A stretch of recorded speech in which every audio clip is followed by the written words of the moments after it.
Our names are Jonathan Berrie, Lee Doeden, Phillip Mann, and Andrew Smidt, and this is our design for a plaster saw for a machine design class at Iowa State University. The purpose to designing a plaster saw power tool is to create an inexpensive alternative to current medical plaster cutting and to provide a better, more professional tool to underdeveloped countries. Some reasons behind this alternative is to do the following. Increase the reliability of the saw, for example, one that will not chip or break or rust easily. Another reason is to make the sawing more precise, circular saw precision over wood saw or a hacksaw. In addition, a reason to design a new saw is to increase its ease of use. Powered circular saw has more accuracy and less exertion than other methods. Also, a power tool like this can control speed and direction better. And finally, of course, to improve medical practice in underdeveloped countries. This saw would definitely be a more professional and specified tool than other tools not designated for cutting into plaster casts. Basic machine specifications that this design process will have to follow are the 10,000 RPM input from the motor working at a pre-designated power, a 5:1 gear ratio that will step down the motor input to 2,000 RPM so loads are better on the bearings and shafts but still maintain a fast enough operating speed to cut plaster. Most medical and circular saws operate between 1,000 RPM and 2,500 RPM, so this speed is favorable for cutting through plaster. Additionally, a gear center-to-center distance of less than 3 inches will yield a small design and give a restriction on gear sizing. Finally, the housing must be sufficiently small to interface a handheld grip. This will avoid an awkward setup or something that will get in the way of the user during operation. Consumer specifications will be directly related to the gear sizing and the materials we use. As such, the system should be designed to stand up to 100 hours of operation. In addition, it should have a material reliability of 99.99% and have a high precision lifetime factor for the bending and pitting in the gears. And of course, the housing and bearings should keep out all plaster particles and dust from the working parts.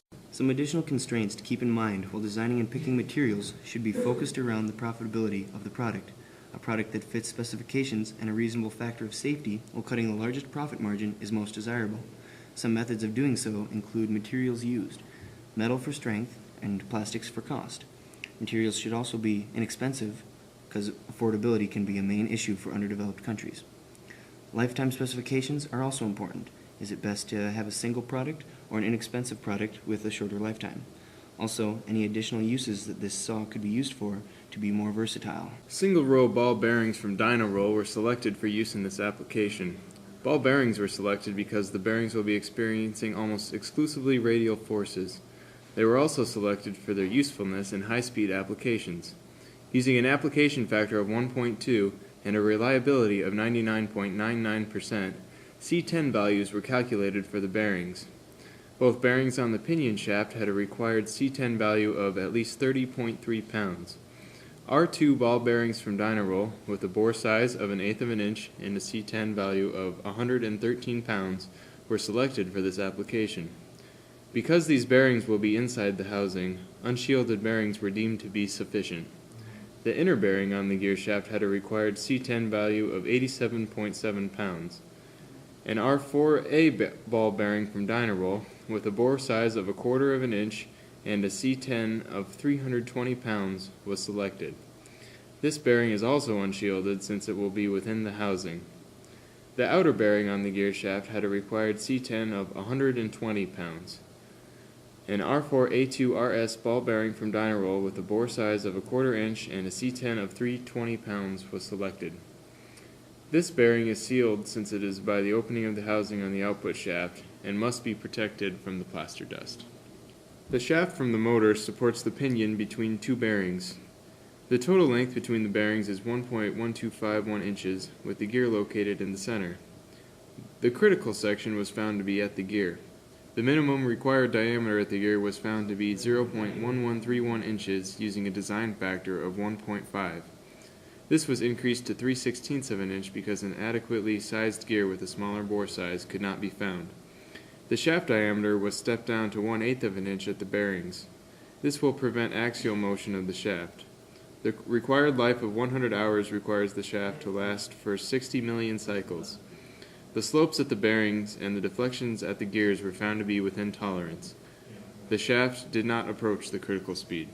The shaft that drives the saw is supported by two bearings and then extends 2 inches beyond the outer bearing to support the saw. A load of 5 pounds was assumed on the saw. The length between the bearings was 0.9375 inches, with the gear again located at the center. This is smaller than the other shaft because the bearings used on this shaft are larger. The critical section was found to be at the outer bearing. The minimum required shaft diameter at this gear was determined to be 0.2346 inches with a design factor of 1.5, and so a shaft diameter of 1/4 of an inch was used at the bearings. The diameter was stepped up to 5/16 of an inch between the bearings, preventing axial motion of the shaft. The required life of 100 hours requires the shaft to last for 12 million cycles. The slopes at the bearings and the deflections at the gears were found to be within tolerance. The shaft did not approach the critical speed. Both shafts are made of AISI 1020 steel. This was chosen because it is inexpensive and plentiful, and also strong enough to handle the required loads while keeping size small. Marin factors were used for surface, size, reliability, load, and temperature. The surface K value was found to be 0.8826 for cold-drawn steel. The size K value was found to be 1.11 due to its small size. The reliability K value was found to be 0.702 for 99.99% reliability. The load K value was chosen to be 1 for the combined torsional and bending loads. The temperature K value was found to be 0.9999 at an assumed temperature of 70 degrees Fahrenheit.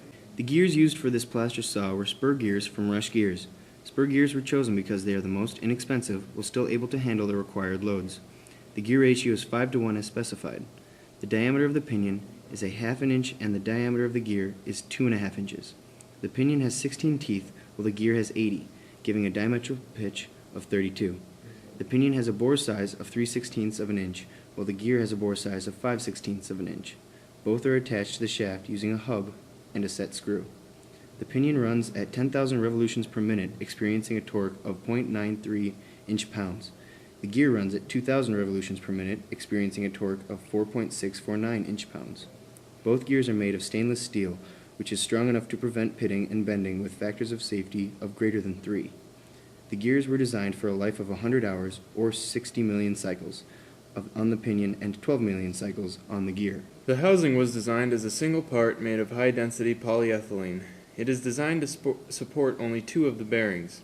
The stresses in the housing around these bearings never even approach 100 psi, so there is no worry about the system failing here. The shape of the housing was determined by the gear's diameter plus a constant clearance of almost 1/10 of an inch from all points. The curves were then smoothed out to form the housing shape. The clearance mentioned is sufficient since the deflections of the shafts where the gears are located is on the order of 10 to the -5 inches. The housing will be attached to the grip by 3 snaps. Since the force from the bearings on the housing in the axial direction is very small, these snaps will be sufficient enough to hold onto the grip. This will also make this device very serviceable. The face of the grip that interfaces with the housing will hold the other 2 bearings. The 3 inner bearings won't have to be sealed because a gasket will be placed in between the housing and the grip and held in place by a groove in the grip. Overall, we feel that these components will create a useful plaster saw for use in underdeveloped countries. Thank you.